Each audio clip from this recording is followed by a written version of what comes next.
What it is, guys, it's Dino. We're back again with another review, so let's just get straight into it. And it's in the new format that we're doing, which is where we focus on the accessibility first. So we'll jump straight into that, and then you guys can jump forward to the game if you want to. So the overlay system, the overlay strength, and the jump leniency is all tailored to people with visual impairments and for people with physical issues. So the overlay strength is based on if you have certain color blindness, and it will allow you to see certain things. It's very well done. They've done a really good job of trying to put in as many different colors overlays there for people as possible. You can tailor it on the overlay strength, which is good, and the jump leniency is there for people who have stutters or tremors and stuff like that, to allow them to play the game with a lot more ease. Now, this game, Nekonecro, is basically aimed at the Super Meat Boy genre, where you run through a level quick as possible, get to the end, and if you can get the special items during the level, you'll get the best score. Now, it doesn't show you your score until you complete the whole game, but that's just one of the things. And it has a very nice art style and stuff like that. The accessibility on this game doesn't really go into a lot of detail. As always, I like to try and cover that, but they have tried to make it comprehensive. The game supports both mouse and keyboard and controllers. All controllers that I used work perfectly. So into the review of the game. This game is basically the kitty version of Super Meat Boy. You are the little black blob meat kitty cat thing, and you can jump, dash, and make your way to the end of the level. And if you can get to the milk on each level, you get the bonus for getting that level done with the milk. If you die after you have got the milk, you will have to go back and get the milk. I left in all my deaths because I struggle with this style of game, because it's one of those games where it requires to be able to play and have all your motor functions. But I wanted to show that even with a disability such as my tics and stuff like that, I was still able to play the game and get through the levels and stuff like that. It does take me a while, but I did enjoy it. It is fun. I think that they've done a very good job with meeting the style of the game that they've created, which is that Super Meat Boy genre where you got a death speed run kind of thing. And I feel that they've done a really good job with that. Very, very cute. It's very, very indie, and it does show that they've put in a lot of work. I feel that whilst it isn't my style of game, it may be other people's style easily, because this genre of games have been doing quite well for a very long time. Super Meat Boy was a cult classic, and I feel like this game is aimed at trying to be another one of those.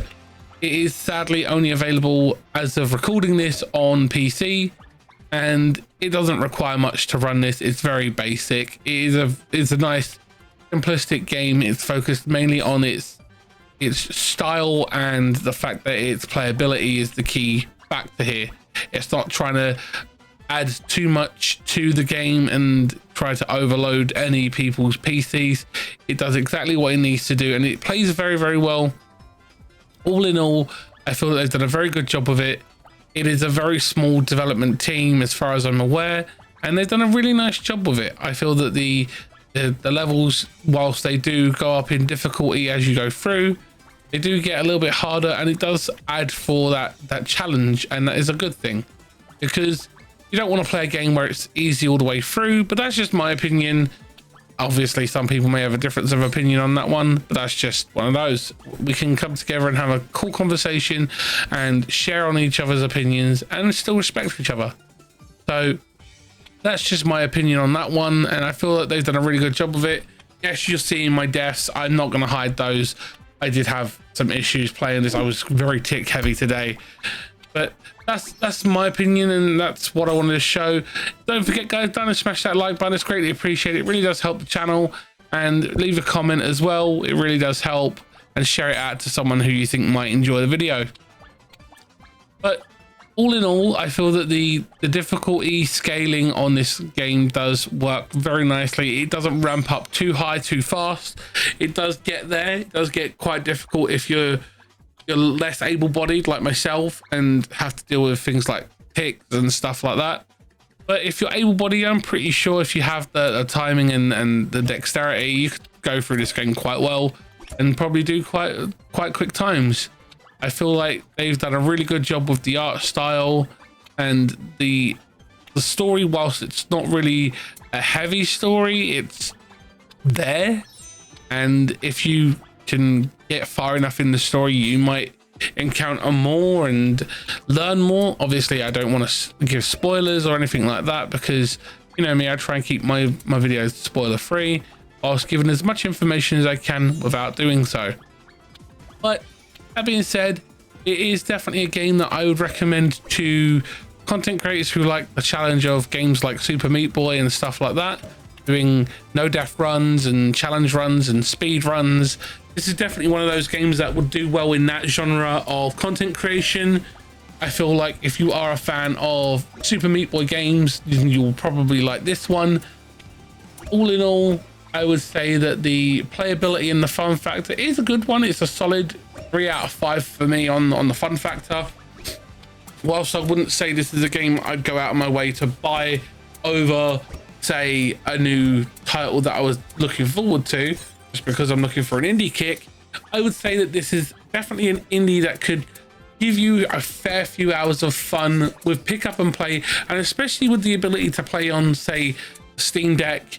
It will definitely be one that you could take with you on the go, and you could enjoy it as something you'll pick up, play for a bit, and then put down. I feel like that is the key market for this game. It's something for the casual player to pick up and put down as and when they get stressed or done progressing through the game. Or for the content creator side of it, it's aimed at those who do challenge runs and speed runs and stuff like that. I feel that they've done a very good job with the different versatility and variety of levels and the way that they stack up and the way that they work. I feel that the art style is very indicative of like the 1970s black and white Disney stuff, and I feel like it's very, very nice. It makes me think of things like Cuphead and Super Meat Boy, and it's like different art styles and the big popping words like pounce and oh no and stuff like that. And it's very, very nice. I feel like it's very cute and charming. All in all, I definitely think this is a indie gem that could give you a fair few hours of gameplay, and you could probably enjoy it. That's just my opinion. If you have played this game or have got this game on your radar, let me know.